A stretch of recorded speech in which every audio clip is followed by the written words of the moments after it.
साथ next governor general की series को लेके आए हैं, क्योंकि ये मुझे पूरा फिनिश करना है गवर्नर जनरल। आप लोग एक चीज हर बात को अच्छे से ध्यान से देखा कीजिए और बाकी गवर्नर जनरल की पिछली सीरीज को आप लोग रिवाइज किया कीजिए। कई दिन से व्यस्तता होने के कारण हम आप लोगों के साथ वीडियो अपलोड नहीं कर पा रहे थे, थोड़ा सा तबीयत फीवर था, इसलिए हम आप लोगों के साथ वीडियो अपलोड नहीं कर पा रहे थे। आप लोगों को शिक्षक दिवस की हार्दिक शुभकामनाएं। आप लोग खूब पढ़िए और आगे बढ़िए। आप लोगों के साथ हम आज नेक्स्ट सेशन की ओर आगे बढ़ते हैं बिना टाइम गवाए। पहला गवर्नर जनरल है कौन है? 1916 से 1921 तक के बीच में क्या था? इसका काम है लॉर्ड चेम्सफोर्ड। इसके टाइम पे क्या क्या हुआ था? तो 1916 का कौन सा पैक्ट आया था? लखनऊ पैक्ट आया था। इसकी अध्यक्षता किसने की थी? तो अंबिकाचरण मजूमदार ने की थी। इसमें कई सारी इंपॉर्टेंट बातें हैं, हम आप लोगों को आगे क्लास में डिस्कस करेंगे जब आप लोगों को अधिवेशन बताएंगे। 1916 का लखनऊ पैक्ट, लखनऊ अधिवेशन जिसे हम लोग बोलते हैं, इसकी अध्यक्षता अंबिकाचरण मजूमदार ने की थी। इसमें क्या हुआ था? इसमें पहली बार जो गांधी मतलब जो कांग्रेस थी और मुस्लिम लीग दोनों एक हो गई थी। दोनों लोग एक मंच पर अपना विचार साझा करने लगे थे।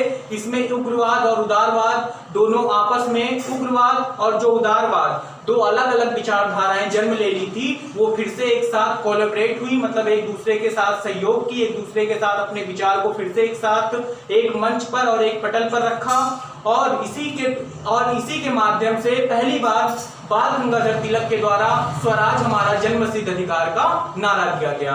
और जो ये आप लोग देख रहे होंगे, मुस्लिम लीग और गांधी मतलब कांग्रेस वाली विचारधारा दोनों एक पटल पे आई, इसको लाने का पूर्णतः श्रेय बाल गंगाधर तिलक को जाता है 1916 का।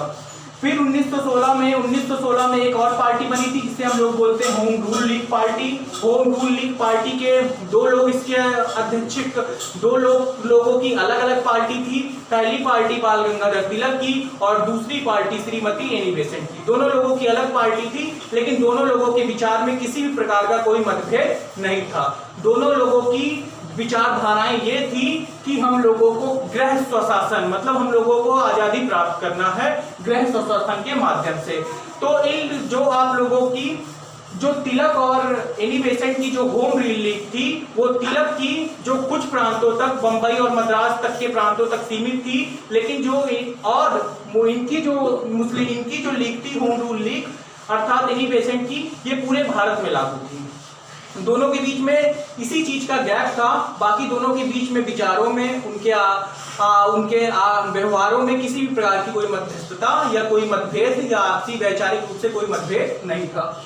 1918 में खिलाफत आंदोलन चल रहा था। 1918 का खिलाफत आंदोलन आप लोग जानते थे क्यों चल रहा था? क्योंकि ब्रिटिश साम्राज्य जो तुर्की खलीफा होते थे, उनकी जो तुर्की में खलीफा लोग थे, उनकी पूरी तरीके से जो उनकी वो थी सल्तनत को पूरी तरीके से खत्म करना चाहते थे। मतलब जो खलीफा पद था उसको छिन्न भिन्न करना चाहते थे। इससे विश्व भर के जितने भी मुसलमान थे, भारत के भी मुसलमान ब्रिटेन के खिलाफ खड़े हो गए थे और यहीं से एक आंदोलन जन्म लिया था 1918 का खिलाफत आंदोलन। 1919 का जलियांवाला बाग हत्याकांड, इसमें क्या हुआ था? ये एक प्रकार से इसको अहिंसक गतिविधि में दे दिया था। इसमें आप लोग देख रहे थे, इसमें कई क्रांतिकारियों की जो गिरफ्तारी के विरोध में एक ऐसी गतिविधि हुई थी जलियांवाला बाग हत्याकांड 13 अप्रैल 1919 को। इसमें जनरल डायर ने अंधाधुंध गोली चला दी थी, जिसमें कई सारे आंदोलन कर्मी की मौत हो गई थी। और इसको जलियांवाला बाग हत्याकांड अमृतसर, पंजाब में एक जगह अमृतसर, वहीं पर एक स्थान है जलियांवाला बाग हत्याकांड। किसके टाइम पे हुआ था? चेम्सफोर्ड के टाइम पे। क्वेश्चन आएगा जलियांवाला बाग हत्याकांड के टाइम पर कौन वायसराय था? तो चेम्सफोर्ड था। अगली बात 1920 का असहयोग आंदोलन। असहयोग आंदोलन गांधी जी ने क्यों चलाया था? तो गांधी जी ने असहयोग आंदोलन इसलिए चलाया था क्योंकि 1919 में रॉलेट एक्ट आया था। आपको पता है, जिसे हम लोग काला कानून कहते हैं, जिसमें ना तो वकील, ना अपील, ना दलील, इन तीनों के अलावा किसी को गिरफ्तार कर दिया जाता था।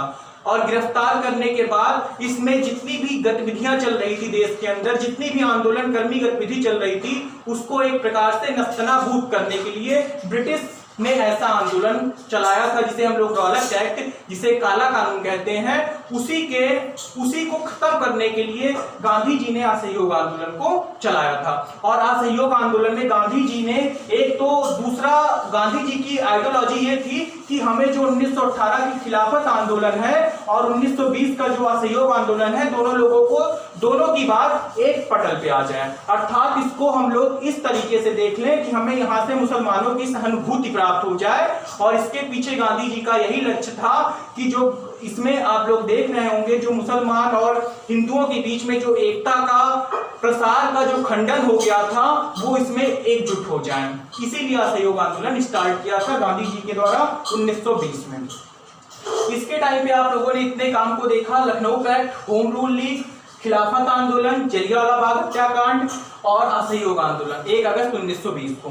अब आगे आइए, इतना इसने काम किया था। अगला गवर्नर जनरल आप लोग, और इसके टाइम पर एक आयोग का गठन किया था, सैटलर आयोग। किसके टाइम पे गठन हुआ था? जेम्स फोर्ड के टाइम पे। अगला कौन है? रीडिंग। कार्यकाल 21 से 26। 1919 का रॉलेट एक्ट वापस लिया गया। 1919 का जो रॉलेट एक्ट था जिसे काला कानून कहते हैं उसको हम लोग वापस लिए। किसके टाइम पे लिए थे? लॉर्ड रीडिंग के टाइम पे। इसके टाइम में मोपाला विद्रोह हुआ था। मोपला विद्रोह मालाबार में है, केरल में मोपला विद्रोह हुआ था, किसानों से संबंधित विद्रोह है, हम आप लोगों को आगे बताएंगे। अगली बात, इसके टाइम पे प्रिंस ऑफ बेड का भारत आगमन हुआ था। पूछा जाता है किसके टाइम पर भारत पर आगमन हुआ था? तो प्रिंस ऑफ बेड का भारत पर आगमन किसके टाइम पे हुआ था? तो लॉर्ड रीडिंग के टाइम पे। अगली बात आप लोग देखोगे, प्रिंस ऑफ बेड का भारत पर आगमन किसके टाइम पे हुआ था? रीडिंग के टाइम पे। 1925 में एम.एन. राय के द्वारा कम्युनिस्ट पार्टी का गठन किया गया। 1925 में कम्युनिस्ट पार्टी आई। 1930 में स्वराज पार्टी का गठन हुआ। स्वराज पार्टी का गठन क्यों हुआ था? तो इसलिए हुआ था क्योंकि आप लोगों को पता है चौरी चौरा कांड हुआ था। इस कारण से 5 फरवरी 1922 को चौरी चौरा कांड हुआ था। गोरखपुर जिले में एक जगह है चौरी चौरा, वहीं पर यह कांड हुआ था, जिसके कारण गांधी जी बिल्कुल अपसेट हो गए थे। मतलब बिल्कुल इस कारण से उन्होंने आंदोलन को वापस ले लिया, और आंदोलन वापस लेने के कारण कई सारे आंदोलनकर्मी कांग्रेस को छोड़ दिए थे। उसमें 2 लोग थे, CR दास और मोतीलाल नेहरू। चितरंजन दास और मोतीलाल नेहरू ने एक अलग पार्टी बनाई जिसे हम लोग नाम देते हैं स्वराज पार्टी का। 5 फरवरी 1922 को हम आप लोगों को बताया, इसमें कई सारे पुलिसकर्मी ये थाने में आग लगा दी थी। इस कारण से इसको पूरी तरीके से इसको खत्म कर दिया गया, और 1921 में आप लोगों को बताया मोपला विद्रोह हुआ था। किसके टाइम पे हुआ था? रीडिंग के टाइम पे। अगला वायसराय कौन आता है? इरविन के टाइम पे साइमन कमीशन की नियुक्ति हुई थी। साइमन कमीशन की नियुक्ति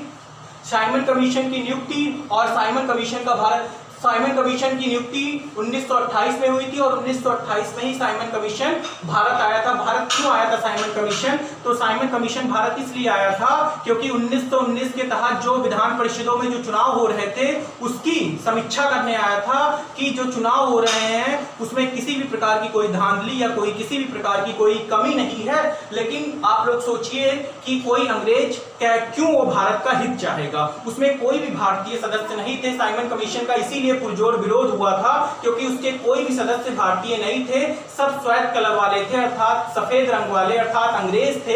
इसीलिए इस आंदोलन को, साइमन कमीशन को हम लोग व्हाइट मैन कमीशन भी कहते हैं। पूछा जाएगा क्वेश्चन, साइमन कमीशन को व्हाइट मैन कमीशन क्यों कहते हैं? तो उसके पीछे लॉजिक यही है। इसमें कई सारी रिकमेंडेशन थी, हम आप लोगों को आगे और विस्तार से और डिटेल में बताएंगे। अगला साइमन सपनी अवज्ञा आंदोलन आप लोगों को पता है 1930 में हुआ था। साइमन कमीशन के अध्यक्ष सर जॉन साइमन थे, और इसके अध्यक्ष क्लीमेंट इटली थे, जो बाद में ब्रिटेन के प्रधानमंत्री बने, और भारत की आजादी अर्थात 1947 के समय इन्हीं भारत के प्रधानमंत्री बने रहे। कौन? Clement Italy. आप लोगों ने इतनी बात देखी साइमन कमीशन का भारत में आगमन। आप लोगों ने इतना देखा साइमन कमीशन का भारत में आगमन, और साइमन कमीशन क्यों भारत से वापस गया? क्योंकि इसके सारे सदस्य क्या थे? अंग्रेज थे, और इस कारण से इसका पुरजोर विरोध हुआ था। इसमें कई सारे आंदोलनकर्मी घायल हुए और कई लोगों की मृत्यु हुई थी। लाला लाजपत राय इसमें लाठियों के दौरान उन पे इतनी लाठी पड़ी थी कि उनकी मौत हो गई थी। और नेहरू रिपोर्ट आई थी, नेहरू रिपोर्ट भी आप लोगों को याद रखना अक्टूबर 1928 में आई थी। इसको लाने का श्रेय मोतीलाल नेहरू को जाता है, लेकिन इसकी भी मांग को अस्वीकार कर दिया गया क्योंकि इसमें डोमिनियन स्टेट की बात की गई थी। लेकिन भारतीय क्या चाहते थे? हमें डोमिनियन स्टेट नहीं बल्कि पूर्ण स्वतंत्रता चाहिए।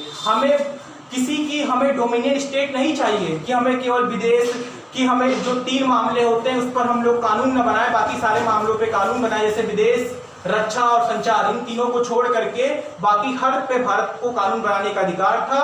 इसी डोमिनियन स्टेट को नहीं चाहते थे, इसलिए इसको खारिज कर दिया। 1923 में दांडी यात्रा का नमक कानून तोड़ा, दांडी यात्रा करके नमक कानून तोड़ा। और आप लोगों को पता 1930 में सबनी अवज्ञा आंदोलन हुआ था। सबनी अवज्ञा आंदोलन हुआ था 1900 प्रथम गोलमेज सम्मेलन 12 नवंबर 1930 को हुआ था। अगला 7 सितंबर 1931, अगला उसके बाद 17 नवंबर 1932। इसी के टाइम पे 1929 का लाहौर षड्यंत्र केस था, जिसमें जतिन दास एक क्रांतिकारी थे।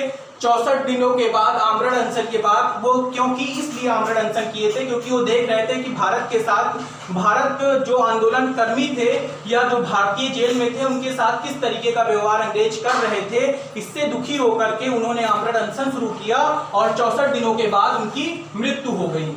जतिन दास, पूछा जाता है किसमें मृत्यु हुई थी, तो लाहौर षड्यंत्र केस में हुई थी। कब हुई थी? 1929 में हुई थी। किसके टाइम हुई थी? तो इरविन के टाइम पे हुई थी। यहां से इतने सारे क्वेश्चन आप लोगों को पेपर में मिलेंगे। अगला गवर्नर आता है वेलिंगटन। इसके टाइम पे द्वितीय और तृतीय गोलमेज सम्मेलन हुआ था 7 सितंबर। और पता है आप लोगों को कांग्रेस न तो प्रथम गोलमेज सम्मेलन में हिस्सा ली थी क्योंकि सारे आंदोलन कर्मी सबनी अवज्ञा आंदोलन में बिजी थे, और तृतीय में भी भाग नहीं लिए थे क्योंकि अधिकतर नेता उस टाइम जेल में थे। द्वितीय वाले में ली थी। द्वितीय गोलमेज सम्मेलन में कांग्रेस हिस्सा लेने खुद गई थी, और इसमें हिस्सा लेने में गांधी जी गए थे और कई सारे क्रांतिकारी, इसमें गांधी जी, सरोजनी नायडू, इसमें कई सारे लोग गए थे। और द्वितीय गोलमेज सम्मेलन भी बिल्कुल असफल रहा था। क्यों असफल रहा था हम आप लोगों को आगे बताएंगे। द्वितीय गोलमेज सम्मेलन में कांग्रेस हिस्सा ली थी। अगली बात, इसमें इसी के टाइम पर आईएमए की स्थापना हुई थी। 1934 में सबनी अवज्ञा आंदोलन वापस ले लिया गया। क्यों वापस ले लिया गया था सबनी अवज्ञा आंदोलन?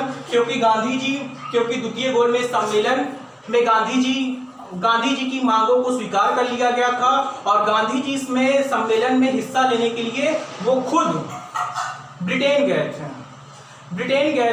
और ब्रिटेन जाने के बाद उनकी जो मांग थी, क्योंकि वहाँ वो क्या चाहते थे कि जो अछूत होते हैं, जो दलित होते हैं, उनको हिंदुओं में ही आरक्षण देने की बात की जाए, लेकिन दलितों को हिंदुओं से अलग मानकर आरक्षण देने की बात अंबेडकर जी चाह रहे थे। अंबेडकर जी दलितों के मुख्य नेता बनकर के उभर रहे थे। इसी कारण से दोनों के बीच में गतिरोध के कारण द्वितीय गोलमेज सम्मेलन पूरी तरीके से असफल हो गया था, और वहां पर किसी भी तरीके की कोई बात नहीं हुई थी। तो आप लोगों को पता होगा, जब कोई तरीके की बात नहीं हुई थी तो आप लोगों को पता होगा 1934 में सबनी अवज्ञा आंदोलन गांधी जी द्वारा वापस ले लिया गया था। अगली बात, 1935 का एक्ट आया था जिसके कारण बर्मा को भारत से अलग राज्य का दर्जा दिया गया, अलग देश का दर्जा दिया गया। भारतीय किसान सभा की स्थापना हुई। किसके टाइम पे हुई थी? आप लोग देख रहे होंगे किसके टाइम पे हुई थी? वेलिंगटन के टाइम पे। इसी के टाइम पे पूना पैक्ट आया था। पूना पैक्ट आप लोगों को पता है गांधी जी और अम्बेडकर के बीच में हुआ था। गांधी जी और अम्बेडकर, यहाँ पर गांधी जी की बातों को मान लिया गया था और उनकी विधान परिषदों में सीटों को दलितों का जो विधान परिषदों में सीटों में आरक्षण 71 से बढ़ा करके 147 कर दिया गया था। ये किया गया था पूना पैक्ट में। अगला गवर्नर है लिलिंग थीगो के बारे में 1935-39 में फॉरवर्ड पार्टी, क्योंकि आप लोगों को पता है सुभाष चंद्र बोस ने कांग्रेस छोड़ दी थी, उन्होंने एक नई पार्टी फॉरवर्ड पार्टी बनाई थी 1939 में। 1940 में पहली बार पाकिस्तान शब्द की मांग उठी थी। 1940 के कराची अधिवेशन में पाकिस्तान की मांग उठी थी। 1929 के लाहौर अधिवेशन में पहली बार पूर्ण स्वराज की मांग उठी थी। 1931 के कराची अधिवेशन में सरदार वल्लभ भाई पटेल जिसकी अध्यक्षता किए थे, उसमें पहली बार मूल अधिकार की मांग हुई थी। उसी तरीके से 1940 का जो पाकिस्तान की मांग उठी थी, तो आप लोगों को पता होना चाहिए पाकिस्तान की मांग पहली बार मोहम्मद अली जिन्ना के 1940 के कराची अधिवेशन से उठी थी। 1942 का क्रिप्स मिशन आया था। 1942 का जो क्रिप्स मिशन आया था, क्रिप्स मिशन आप लोग जानते होंगे, क्रिप्स मिशन स्टैफोर्ड क्रिप्स इसके अध्यक्ष थे।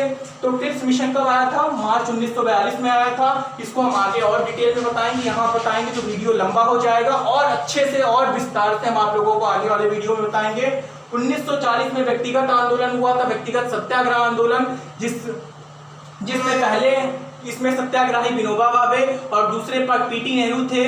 विनोबा भावे और पीटी नेहरू व्यक्तिगत सत्याग्रह आंदोलन 1940 में। 1942 में Cripps mission, Wavell, lord Wavell आता है। लॉर्ड बैबल के टाइम पे शिमला समझौता होता है, या इसी को हम लोग बैबल प्लान भी बोलते हैं। शिमला समझौता और बैबल प्लान किसके टाइम पे हुआ था? लॉर्ड बैबल के टाइम पे। 1946 में अंतरिम सरकार का गठन भी बैबल के टाइम पे होता है, और 1946 में नौसेना का विद्रोह भी लॉर्ड बैबल के टाइम होता है। इसके बाद बैबल के टाइम बाद आप लोगों को पता है माउंटबेटन आते हैं। माउंटबेटन के समय में आप लोगों को पता है कि माउंटबेटन जब भारत के वो बनते हैं तो स्वतंत्र भारत के प्रथम गवर्नर जनरल और स्वतंत्र भारत के अंतिम गवर्नर जनरल। लेकिन अगर क्वेश्चन आता है स्वतंत्र भारत के प्रथम भारतीय गवर्नर जनरल सी राजगोपालाचारी और अंतिम भारतीय गवर्नर जनरल भी सी राजगोपालाचारी, उनके टाइम में भारत और पाकिस्तान एक राष्ट्र की एक अलग से नींव पड़ गई थी, और पाकिस्तान शब्द वहीं से आया था, और पाकिस्तान शब्द के जन्मदाता चौधरी